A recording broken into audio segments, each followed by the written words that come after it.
Baik, pada saya diberikan tugas oleh Pak Ketua Komisi Kejaksaan untuk menyampaikan implementasi dan evaluasi kebijakan petunjuk berkas perkara dalam proses kejaksaan yang saya baca dengan seksama ya. Itu menunjukkan bagaimana sesungguhnya perhatian dan atensi dari Komisi Kejaksaan terhadap pelaksanaan tugas-tugas penanganan perkara ini semakin hari semakin meningkat kualitasnya ya. Jadi saya mengucapkan terima kasih Pak Ketua ya, bagaimana Bapak dan jajaran memperhatikan agar kami terus berupaya untuk tidak saja ya menegakkan hukum dengan sesuai hukum acara, tetapi juga bagaimana kami terus-menerus untuk meningkatkan kualitas penegak hukum yang ada di Republik Indonesia ini. Nah, kalau tadi disampaikan oleh moderator ada sekian banyak berkas perkara yang bolak-balik. Mungkin nanti saya secara kuantitatif nanti akan saya sampaikan ke forum ini ya. Tapi ada beberapa catatan barangkali yang saya sampaikan di forum ini. Bahkan Bu Moderator ya, ada SPDP itu yang bertahun-tahun Pak. Dan saya kasih catatan itu. Jadi misalnya tahun 2018 ada SPDP atas nama Asep Mulyana. Ya, oke. Lama Pak. Kemudian konsultasi nggak tahu gimana ceritanya, balik, kembalikan. Nanti 2019 lagi, ada lagi SPDP yang hampir sama, tapi namanya berbeda. Kalau pertama Aceh Mulyana, yang kedua AN Mulyana nanti. Ya.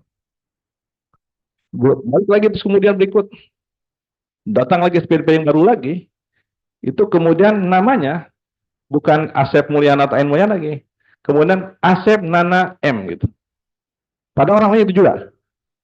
Orang-orangnya itu juga, case-nya juga itu juga, kemudian juga lokusnya tempat itu juga gitu. Dan modus operandi itu juga gitu. Atau yang kedua, yang kami tangkap dari catatan yang saya selama 4 bulan menjadi Jampidum, ada juga Pak Komjak ya, atau Pak Kabar Eskrim, itu adalah pasal ditambahkan atau diganti.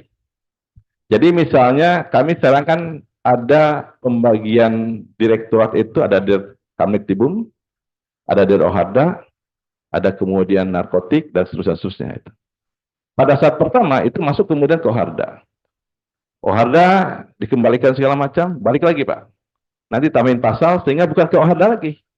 Masuk kemudian ke Kamnitibum. Ini kan suatu hal yang hemat saya mungkin penting kita kemukakan di forum ini.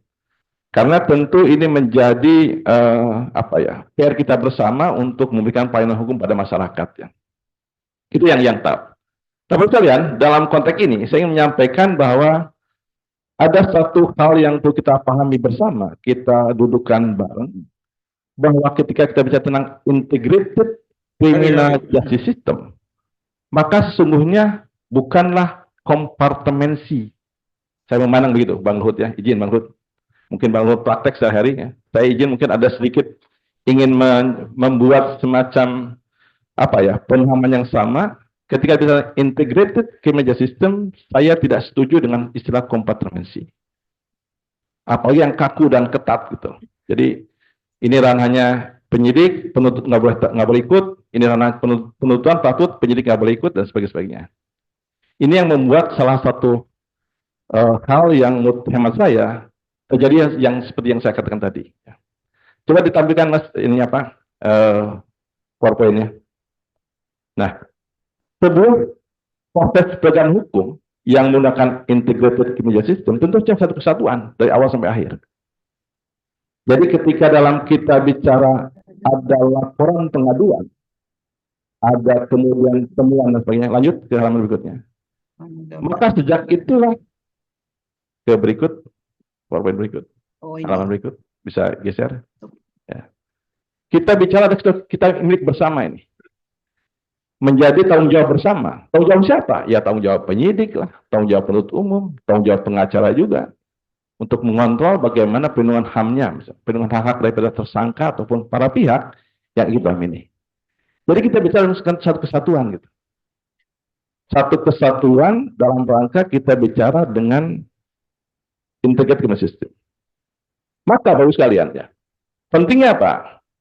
Ketika tadi menyampaikan ada putusan Mahkamah Konstitusi nomor 130 ya tahun 2015 yang mewajibkan pada penyidik untuk segera menyampaikan SPDP itu 7 hari maksimal. Sebenarnya kalau saya tangkap itu punya makna yang dalam, Pak. Apa itu? Agar sejak awal antar keterpaduan antara penyidik dengan penuntut umum. Ya. Ada kemudian kesamaan persepsi antara teman-teman di lapangan yang membuat alat bukti ya, dengan teman-teman jaksa P16. Karena Pak Boy ya, begitu Bapak menyampaikan SPDP pada kami, teman-teman di kejaksaan segera Pak menerbitkan yang disebut dengan P16, jaksa P16. Ya surat tunda pada jaksa yang salah satu penutangannya adalah melakukan pemantauan, memonitor perkembangan proses penyidikan. Inilah sebenarnya fungsi koordinasi dan konsultasi sejak awal. Ya. Apa tujuan ataupun kemudian fungsi dalamnya? Ya, adalah sejak awal Bapak Ibu sekalian itu sudah ada terjalin koordinasi, konsultasi dan kesamaan pemahaman dalam penanganan perkara itu.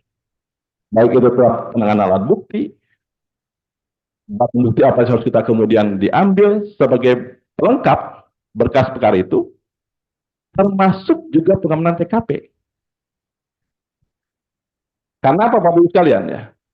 Dalam konteks kita bicara hukum pidana, penanganan perkara pidana ya, yang dicapai apa kan? Kebenaran material, Pak.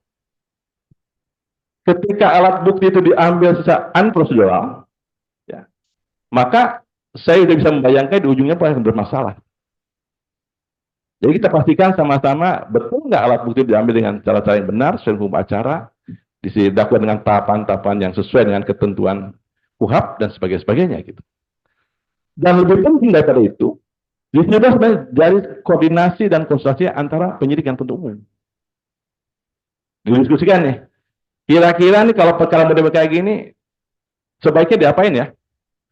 Apa kita harus lanjut ke tahap berikut, atau cukup kita kemudian selesaikan di sini? Atau mungkin kita panggil para pihak dengan mekanisme yang lain, misalnya mengenai SRJ dan sebagainya. Ya. Kalau itu terjadi Bapak Ibu, teman-teman sekalian, maka saya yakin dan percaya nggak ada lagi perkara yang minah, Pak.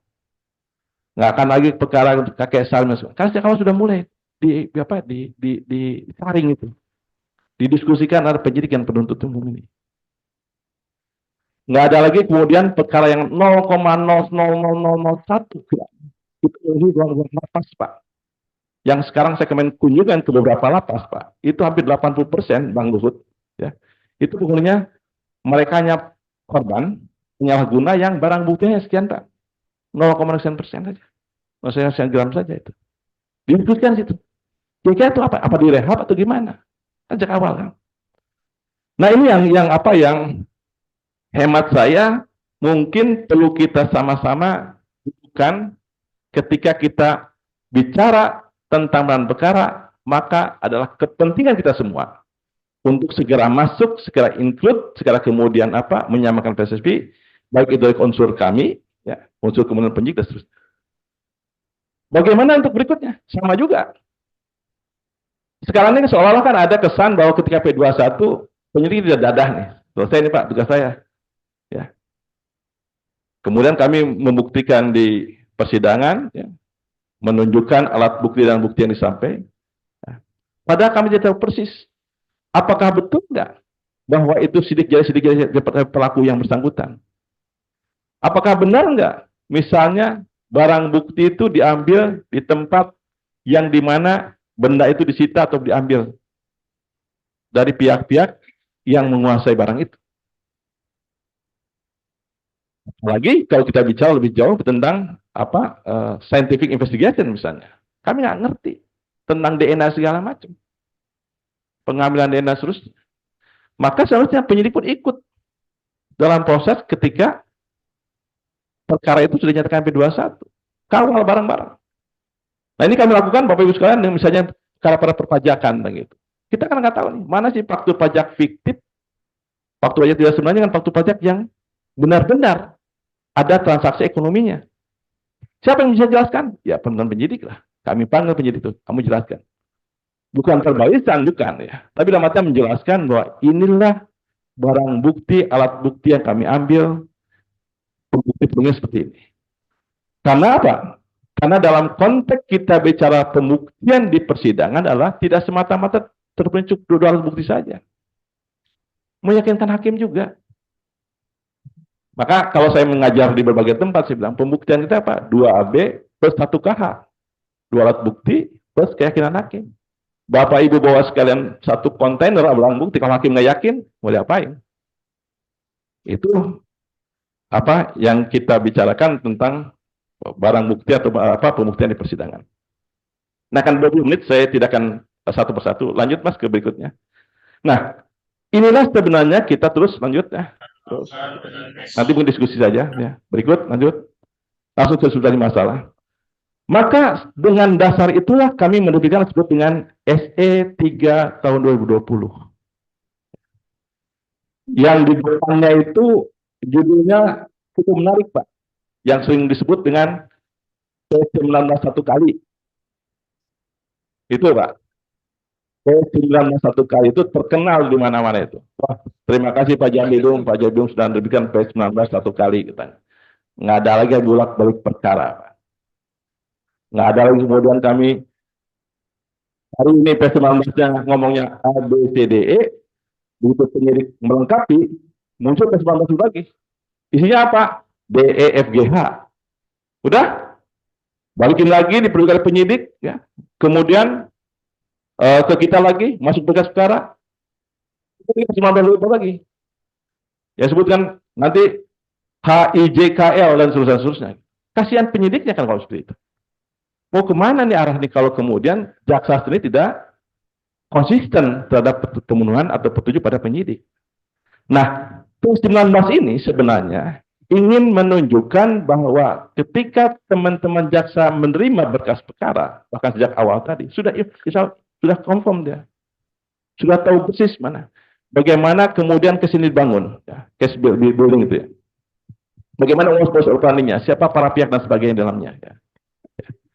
Nah, di dalam SE 003 ya, tahun 2020 itu, kami juga menyampaikan bahwa jangan sampai lagi ada penyidik, ada jaksa itu yang kemudian penyidiknya ada nambah-nambah, gitu, beranak-pinak namanya. Ya, kalau beranak-pinak, bagaimana kemudian teman-teman penyidik di lapangan bisa mengimplementasikan? Kemarin setelah kita penuhi alat buktinya ini, barang buktinya B dan seterusnya, muncul lagi yang baru. Padahal juga teman-teman penyidik di lapangan pasti akan disibukkan dengan masa tahanan misalnya gitu. Akan disibukkan dengan hal-hal lain ketika penyidiknya tidak konsisten. Ya. Nah, satu hal yang penting Bapak sekalian, ya, di substansi pokok SE 003 itu adalah sebenarnya apa? Koordinasi. Konsultasi, lanjut Mas ke poin berikutnya, ke halaman 8. Ya, nah ini. Jadi ketika SPDP nyampe, ketika kemudian Bapak Ibu sekalian penyidik memberi keterangan kami, maka jaksa P16 sudah berkoordinasi sejak awal. Sudah TikTok-TikTokan lah, sudah WA-WAan dia. Kan ketahuan nih, begitu Bapak menyiapkan SPDP, sehari atau 2 hari itu Kajari, ataupun kemudian teman-teman di lapangan itu sudah pasti menerbitkan P16. P16 siapa nih? Si Badun, si siapa, dan seterusnya di situ. Maka komunikasi. Demikian juga teman-teman jaksanya akan tadi. Apa itu? Yang saya katakan tadi, disinilah sebenarnya garis koordinasi konsensus sejak awal dibangun. Karena kalau sejak awal kita tahu fondasinya di mana, apa bahan bakunya akan kita pakai. Ya. Temboknya mau pakai hebel, apa pakai kemudian batu bata atau pakai batako, udah kemudian sama-sama tahu nanti. Semennya mau pakai apa nih? Semen perekatnya nih. Apa pakai semen kemudian semen yang konvensional, atau semen-semen yang kemudian untuk perekat daripada bangunan perkara itu dan sebagainya ya. Yang kemudian berikut adalah sejak karena ada koordinasi di antara jaksa P16 dengan kemudian teman-teman penyidik, maka sebenarnya tidak harus menunggu jadi berkas perkara dulu. Saya alhamdulillah Pak Doi ya, ketika saya jadi Kajari Kajati itu kami menjalin dengan Kapolres itu hubungan baik Pak. Pak Kapolres ayo dong kirim dulu lah, saya bilang tuh mesti jadi perkara dulu. Bapak sudah meriksa berapa orang dulu? 3 orang. Kirim dulu lah. Udah Pak, by waktu itu masih by email lah, belum WA sekarang nih. Masih atau by SMS segala macam. Kirim aja Pak, bilang itu. Nanti saya ke jaksanya. Jaksa yang meriksa aja gitu tuh. Jadi sejak awal penyidik sudah tahu juga, udah komunikasi dengan mereka. Oh ini kurangnya Pak, berita keterangan ahlinya kurang A, saksinya ditambah lagi B dan seterusnya. Sehingga pada saat kemudian tahap 1, ya, kalaupun ada yang kurang, itu pasti jaksa itu sudah akan memberikan gambaran secara lengkap dan komprehensif. Kemarin waktu saya ditanya oleh teman-teman diskusi Hukum, Pak Jampidum kira-kira SE003 ini akan ditinjau ulang enggak? Saya jawaban begini, saya bilang, saya masih baru waktu itu, masih seminggu saya diskusi sana ditanya. Saya belum bisa memastikan itu. Tapi saya bilang, kalau bangunan perkara kita seperti saya katakan secara ideal tadi, ini SE003 sangat bagus nih. Karena apa? Ujung-ujungnya atau prinsip pokoknya adalah menyatukan persepsi pemahaman jaksa dengan penyidik sejak awal timbulnya atau dugaan terjadi tindak pidana ini. Ya. Maka baru sekalian ya di SSC 003 kalau buka substansinya itu menjelaskan memberikan pada jaksa kalau Anda buat petunjuk sekaligus lengkap nih formilnya apa, materinya apa. Syukur-syukur tidak ada P19. Karena apa? Karena sejak awal sudah koordinasi dan komunikasi tadi ya. Kemudian berikut ya. Bapak sekalian ya. Ketika pemilihan petunjuk yang disampaikan dia hanya dilepas begitu saja nih, dilempar ya. Penyidik apa berkas itu ataupun petunjuk dilempar begitu saja. Saya udah ngomong sama teman-teman terutama di perkara teroris ya yang sangat-sangat rumit sebenarnya. Anda jangan kemudian melempar begitu saja PSP melaksanakan itu. Sampai kalau paparan di depan mereka. Ini loh konstruksi perkara seperti itu. Sehingga maksud antara kalimat di P19 dengan maksud tujuan Anda itu nyampe ke penyidik. Konsultasi di situ, gabungkan di situ, diskusi bareng-bareng di situ. Apa kira-kira kekurangan kelebihannya, tantangan dan kemudian kendalanya kalau ini kita laksanakan di lapangan. Kalau kalian ya, di dalam SE 003 2020, maka itu diformalkan dalam bentuk berita acara koordinasi. Jadi sebenarnya SE 003 2020 tadi itu pada fungsi-fungsi koordinasi dari semua tahapan, semua tingkatan, ya, dari sejak awal perkara sampai kemudian berkas itu jadi, ya. Dan syukur-syukur dalam artian tidak ada lagi petunjuk-petunjuk karena sudah terbangun. Sama kayak halnya kalau Bapak Ibu sekalian melihat, ya, satu fenomena yang bagus adalah Sentra Gakumdu itu. Saya kemarin memberikan pengarahan pada para jaksa. Rasanya nggak elok saya bilang tuh. Kalau di dalam Sentra Gakumdu Anda masih ya Pak Boy ya waktu Jogja itu. Kami kumpulkan jaksa-jaksa se-Jawa itu, Kajari, Kajati semua itu. Nggak elok kalau kemudian Anda masih bisa menas pada penyidik. Kenapa nggak elok? Sejak awal Anda bareng tidur bareng di situ, makan bareng di situ, konsultasi bareng di situ, meriksa berkas bareng di situ, menerima pengaduan bareng di situ. Masa ada P19 lagi? Karena udah bangun satu kotak nih, satu rumah nih, satu rumpun. Sama dengan ini, ya. Nah, maka Bapak Ibu sekalian, ya, terakhir mungkin sebagai salah satu tawaran solusi, ya. Kami menawarkan Pak Boy kalau berkenan nih, sejak apalagi tadi Pak Komisioner Kejaksaan Pak Dr. Happy Nur di dalam keynote speech-nya ada tentang penggunaan teknologi informasi. Apakah sebaiknya Pak Boy kita mulai dengan berkas perkara secara elektronik, sehingga jelas Pak nanti jejak digitalnya bagaimana. Kemudian kita punya pengawasan kontrolnya lebih baik. Dan kemudian juga masyarakat juga ketika nanti menanyakan perkara ini sejak awal kita bisa memberikan informasinya gitu. Pak Luhut selaku penasihat hukum kalau datang saya bisa berikan. Ini Pak Luhut yang datang saya baru ini Pak. Klien Bapak yang kemudian Bapak kemudian dijadikan para pihak di sini prosesnya sampai seperti ini. Karena tercover Pak. Nah, dengan proses teknologi informasi bisa mendukung dalam artian bagaimana yang tadi terjadi. Ada kesepahaman, ada kemudian nggak bolak balik. Kita bisa melihat kalau berkas perkara SPDP itu kemudian sudah balik, dan memang tidak terpenuhi, ya sudah, tidak selesaikan, monggo di teman-teman penyidik gitu. Itu moderator, beberapa yang saya sampaikan, saya tidak sampai 20 menit ya. Begitu, nanti lebih diskusi saja tentang ini, karena biasanya saya molor-molor ya. Hari ini saya takut sama Bu Tuti ya, nanti di print ya. Tapi begitulah barangkali beberapa hal yang saya sampaikan kesempatan ini, intinya bahwa sebenarnya SE 003 ya 2020 itu bagaimana membangun perkara ini dengan koordinasi dan sinkronisasi dan konsultasi tadi. Memang tidak gampang, Pak. Tapi tentu teman-teman Pak Kajari nanti, Pak Aspidum di lapangan, dan para Kasibidum yang hari-hari berhubungan penyidik, bisa barangkali mengintegrasikan tentang pertemuan-pertemuan seperti ini. Ada coffee morning misalnya, ada mungkin tiap hari Senin pertemuan-pertemuan yang bisa mungkin tidak harus secara formal nunggu berkas sekolah jadi dulu. Karena saya yakin Pak Besar, kalau berkas sekolah jadi, udah pasti personal satu kali itu akan sulit dilaksanakan. Kalau Bapak Ibu mau nunggu dulu sampai kemudian berkas, apalagi berkas sampai segunung ini, Pak, nunggu udah pasti ini. Yang tertulis dengan disampaikan penyidik dan dibaca oleh jaksa, insya Allah pasti akan timbul pertanyaan dan timbul kemudian juga tanggapan dan sebagainya. Itu moderator, kurang lebih mohon maaf. Saya kembalikan. Assalamualaikum warahmatullahi wabarakatuh.